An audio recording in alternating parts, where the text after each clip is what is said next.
بعد أن أنهيت دراستي في المدرسة تقدمت لبعثة لدراسة الطب خارج البلاد، وبحمد الله تم قبولي.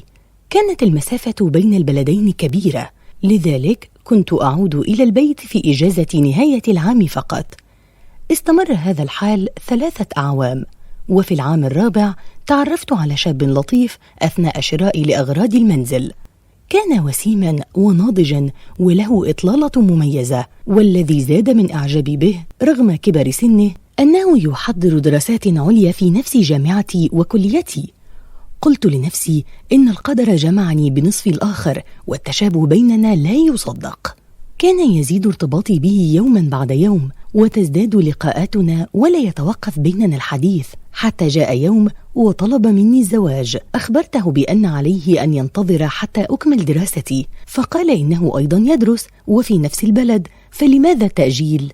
قلت له عليه أن يخبر أهلي، وبالتالي يجب أن نعود إلى البلاد أولا. فقال يمكننا أن نتواصل معهم عن طريق شبكة التواصل الاجتماعي، كما أقنعني بفكرة ألا نعود إلى الوطن مرة أخرى، وأن أنهي دراستي ثم نستقر هنا، حيث أن كل شيء أفضل، المستوى التعليمي والحضاري والمادي. هنا المستقبل مشرق. سيطر علي بكل كلمة تخرج منه، وبالفعل فتحت والدي ووالدتي في الأمر، فرفضوا حتى مقابلته، وقال يجب أن أنهي دراستي أولا وأعود إلى الوطن، بعدها إذا أراد أن يتزوجني فليأتي إلى المنزل ويتقدم بالطريقة المعروفة التي تليق بخطبة أية فتاة. حاولت إقناعهم بشتى الطرق، حتى أني قررت أن أسافر خصيصا لأتحدث معهم، وعندما أخبرته قال إنه منشغل في تحضير درجة الماجستير، ومعه مواعيد مع أساتذة كبار، سيترك البلاد في أي لحظة وسيخسر لقاءه معهم، كما أن اختبارات الفصل الدراسي الأول على وشك البدء،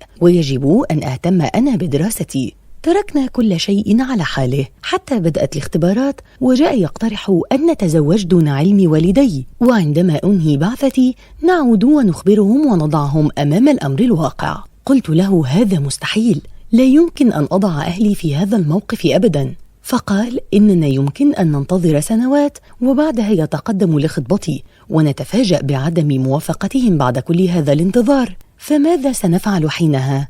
يجب أن تكوني أكثر شجاعة وتدافعي عن قصتنا وتسمحي لها أن تبدأ. رفضت تماما وأنهيت هذا النقاش، وانشغل كلانا بالدراسة حتى مضى قرابة شهر وانتهت الاختبارات. اتصلت به لأنه ابتعد عني طوال الفترة السابقة، وظننت أنه منهمك في الدراسة فحسب، لكنه لم يرد. حاولت أن أتصل به أكثر من مرة على مدار أيام، وأرسل إليه رسائل كل يوم، وأدركت أخيرا أنه غير منشغل، ولكنه لم يعد يهتم ولا يريد أن يجيبني. قضيت إجازة سيئة بمزاج متعكر، جالسة في غرفتي والنوم خاصم جفوني، ولا أتحدث مع أحد حتى عادت الدراسة، ووجدته مرة أخرى في الجامعة. كانت حالته ليست أفضل من حالتي، منطفئ وحزين والوحدة تلتهمه. أسرعت إليه مستفهمة لماذا تتعمد أن تبتعد هكذا، وطلبت منه أن يخبرني إذا كنت أزعجته في شيء، فقال يجب أن نتحدث. جلسنا في مكان وبدأ الحديث قائلا إنه يعتاد على فراقي شيئا فشيئا لكي لا يتألم كثيرا بعد ذلك، وقال إنه لن ينتظر سنوات حتى يذهب لخطبتي وتحاصره الظنون أن أهلي لن يوافقوا، وأنه يريد أن يبدأ معي الحياة من الآن، لا يريد أن نضيع أياما من عمرنا ونحن لسنا في منزل واحد. ثم أنهى حديثه بحزن قائلا إما أن نتزوج الآن وإما أن نرحل إلى الأبد. أنا أحتاج وجودك معي دائما، ولا يمكن أن تعذبني الظنون لسنوات. لم أجد مفرا من الموافقة. أعترف بأني أخطأت وكنت ضعيفة جدا تجاهه، ويمزقني شعوره بالحزن. تزوجنا وتركت سكن الطالبات وانتقلت إلى منزله. مرت الأيام الأولى جميلة حتى بدأت تظهر له تصرفات غريبة.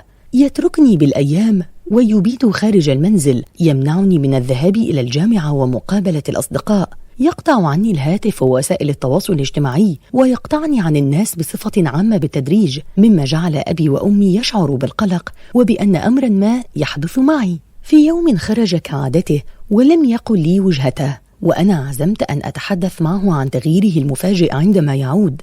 وأثناء تنظيفي للمنزل وجدت دفترا قديما يسقط من السطح السفلي للمكتب. ذهبت أحمله لأضعه في الدرج، لكن استوقفني مظهره القديم ودفعني الفضول أن أقرأه، لأتفاجأ أني في ورطة كبيرة. كان دفتر مذكراته وهو يدون فيه كل جرائمه البشعة. كتب أنه تعرف على فتاة أصغر منه ب15 عاما، وكان يسعى بكل الطرق لسعادتها وإرضائها. أنفق عليها أمواله وساعد أهلها كثيرا في بلاد الغربة، وضحى بالكثير من أجلها. وفي يوم تفاجأ أنه مجرد فرصة وجدتها شابة ذكية لتستغلها أحسن استغلال، ثم تذهب لغيرها، وعندما واجهها أهانته وجرحته جرحا كبيرا. منذ هذا اليوم وهو يفعل مع النساء مثل ما فعلته هذه الشابة. تسقط الفتاة في حبه ويقنعها بالزواج، ثم يجري لها عملية يصفي فيها أعضاءها البشرية ويبيعها لمنظمة كبيرة بمبالغ ضخمة، وقد فعل هذا مع 11 فتاة إلى الآن. ما كنت أعرف الحقيقة حتى ألقيت بالدفتر، ولا أريد أن أكمله، فقط أريد أن أهرب الآن، لكن الوقت لم يسمح لي. والتفت فوجدته خلفي يقول بنبرة شر أسمعها لأول مرة: عرفت أكثر من اللازم.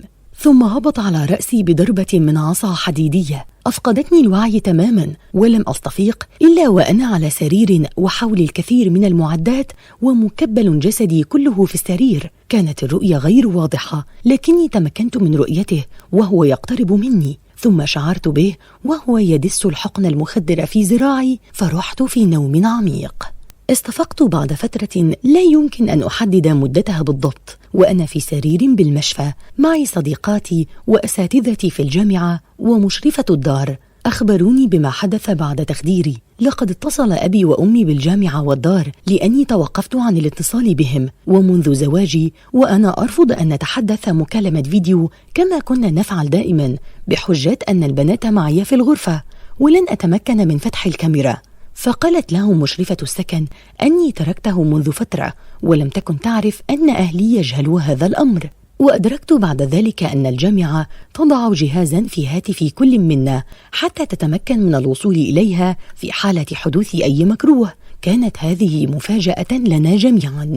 وقبل أن يجري لي العملية اقتحمت الشرطة ومعهم مشرفة السكن والبنات المنزل، وحملوني إلى المشفى، كما وجدوا دفتر المذكرات، ويعتبر اعترافا رسميا من هذا المجرم على كل ما فعله. وتأكدوا من اختفاء كل السيدات التي سجل أسماءهم في قائمة لينتشي من سعادة الانتقام كلما نظر إليها. أكملت دراستي وعدت إلى أهلي، وإلى الآن أبي وأمي لا يريدان أن يغفر لي خطئي هذا. مهما حاولوا أن يتجاوزوا الأمر يبقى في عيونهم نظرة من الحسرة وفقدان الثقة. هما على حق، وأنا أريد أن أنسى هذه التجربة إلى الأبد، حتى وإن كانت خسارتي كبيرة ولا يمكن تعويضها. يجب أن تستمر الحياة على أي حال، يجب دائما أن تستمر.